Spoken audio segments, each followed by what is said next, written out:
Il pleuvait à torrents.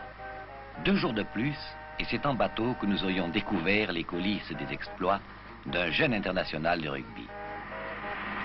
Coulisses toutes simples, comme l'homme, mais rudes aussi, taillées à coups de serpe, comme lui, le 2e ligne au bandeau blanc, que les Springboks avaient baptisé en Afrique du Sud le Magnifique.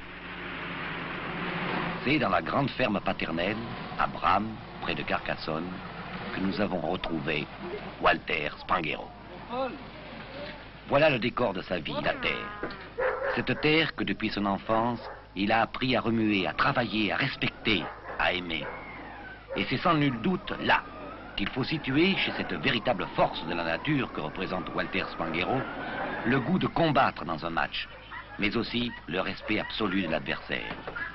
L'accent du terroir fait rouler les airs comme un torrent. Et au passage, il fait miroiter comme une pierre précieuse ce sport que l'on appelle là-bas le rugby. Avec son frère aîné Laurent, Walter Spanghero va vous faire une démonstration de sa méthode d'entraînement excellente pour le travail des reins. Les partenaires, ou plutôt adversaires, sont de paisibles ruminants et il s'agit de les persuader, grâce à une corde, de quitter un camion pour entrer dans une étable. Ce n'est pas toujours facile.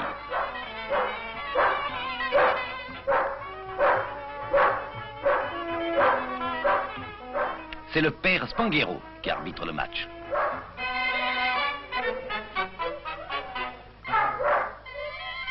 La lutte sera chaude, mais le dernier mot restera à Walter, qui nous dira, après les prises de vue, « Dites, c'était aussi dur que contre les Gallois ».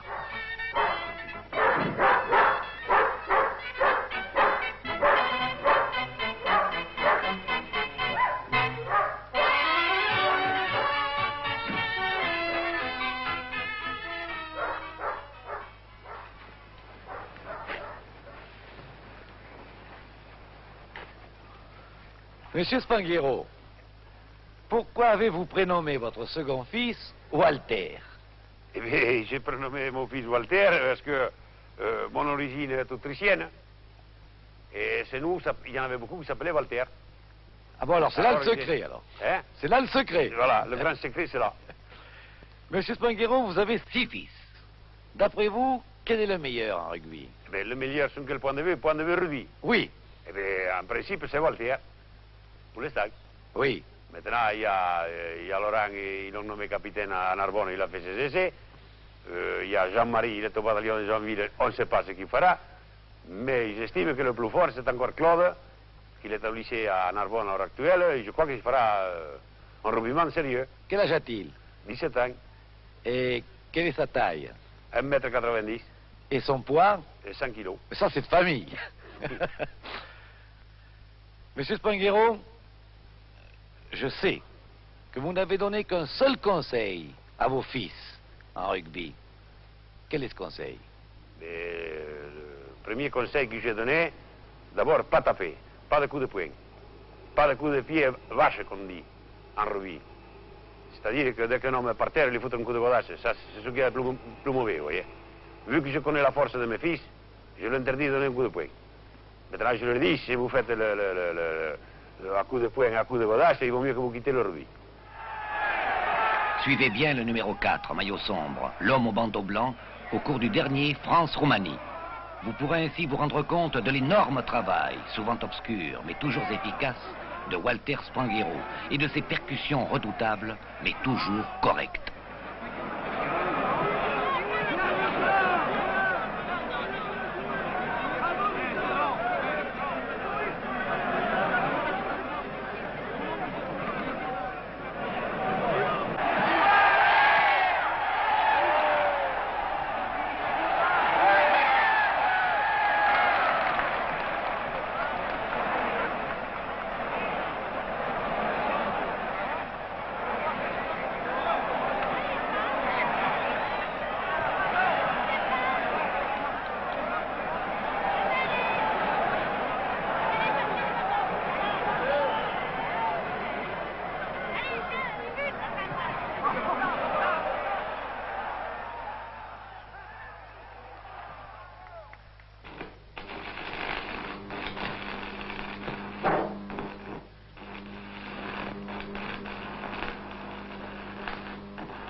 Walter.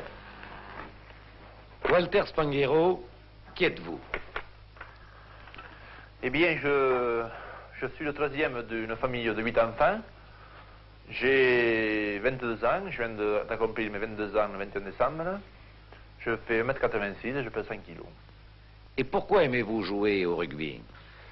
Eh bien, j'aime jouer au rugby parce que je retrouve sur un terrain de rugby ce que je retrouve toutes les semaines chez moi, c'est-à-dire on est une famille soudée et sur le terrain de rugby, on est obligé de souder pour former un bon paquet, une bonne équipe. Alors pour vous, une équipe, c'est une seconde famille. Oui, une équipe de rugby, c'est une seconde famille. Et à quel âge avez-vous commencé à jouer? J'ai commencé à jouer au rugby très tard, à 17 ans, ici à Bram. Puis j'ai émigré vers Narbonne où j'ai eu mon premier titre international et où je joue depuis. Comment vous entraînez-vous? Au rugby, puisqu'on dit rugby, n'est-ce pas? Pour le rugby proprement dit, je m'entraîne le mardi à Carcassonne et le jeudi avec l'équipe. Et je crois que le travail de la terre, le travail qu'on fait, remuer des sacs de maïs, chercher des balles froides, des trucs comme ça entraîne assez physiquement. Tous les jeudis, Walter, avec Laurent, prend la route de Narbonne pour l'entraînement.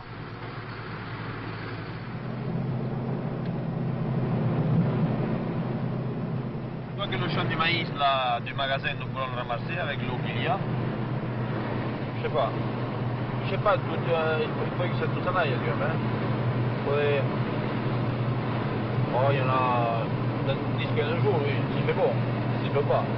Il y a combien de sacs? Il y a 150 sacs là encore? 150, oui, facile. Ce qu'il faut, c'est voir qu'il n'y a pas d'histoire, il faut que ça passe quelque part. Si ce n'est pas nous qui passons, c'est au moins les centres. Il faut que ça réussisse une fois. On a fait depuis le début de saison et chez maintenant ça va réussir. Ça ne dira pas. Dans le pack de Narbonne, 3 frères, 300 kilos à eux 3, aiment leur maillot orange et noir et ils le défendent avec force. Mais voici Narbonne, si douce et bonne, comme l'a chanté Charles Trenet. C'est Raymond Barthès, l'un des grands entraîneurs français, qui va conduire le bal de l'entraînement. Un entraînement sérieux et poussé qui va mettre en valeur l'étonnante condition physique de Walter, sa souplesse et son adresse.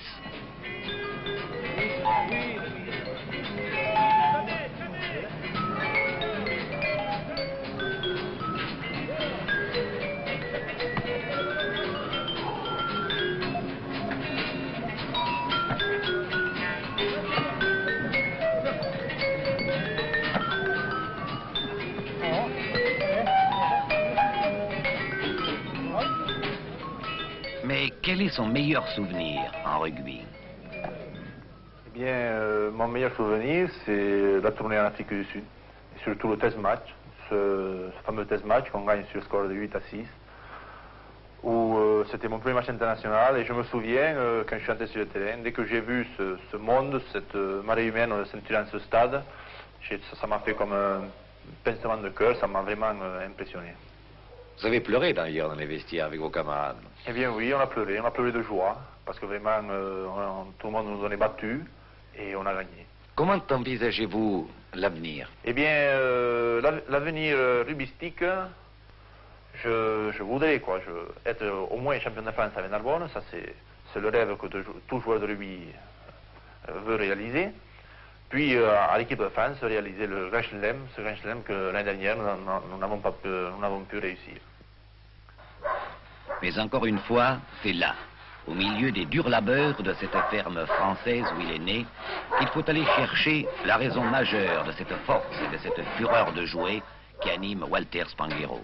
Et pour mener cette grande famille de 8 enfants, ce qui pose bien des problèmes, il y a une femme forte et courageuse, la mère, Madame Spanghero.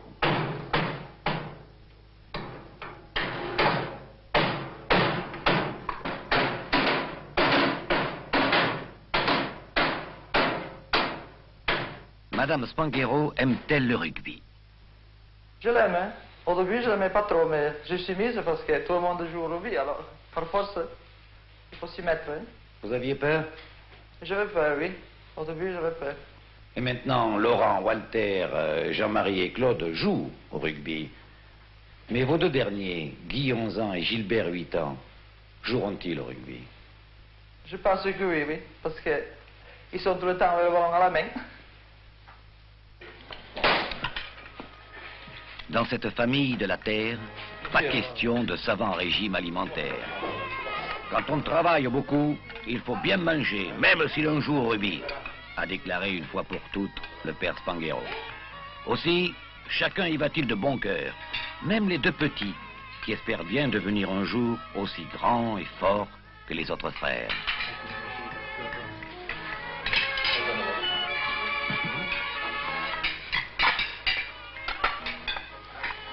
Quel appétit! D'ailleurs, c'est Amédée Domenech, un autre enfant de Narbonne, qui, dînant un jour avec Walter Spanghero, déclara « Celui-là, il vaut mieux l'avoir en photographie qu'en pension. »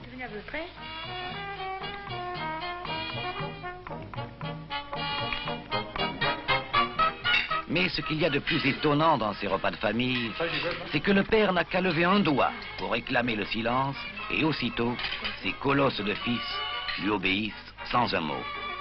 Je dois d'ailleurs à la vérité de dire qu'ici l'on parle peu à la table des Spanghero, c'est surtout parce que l'on mange beaucoup et bien.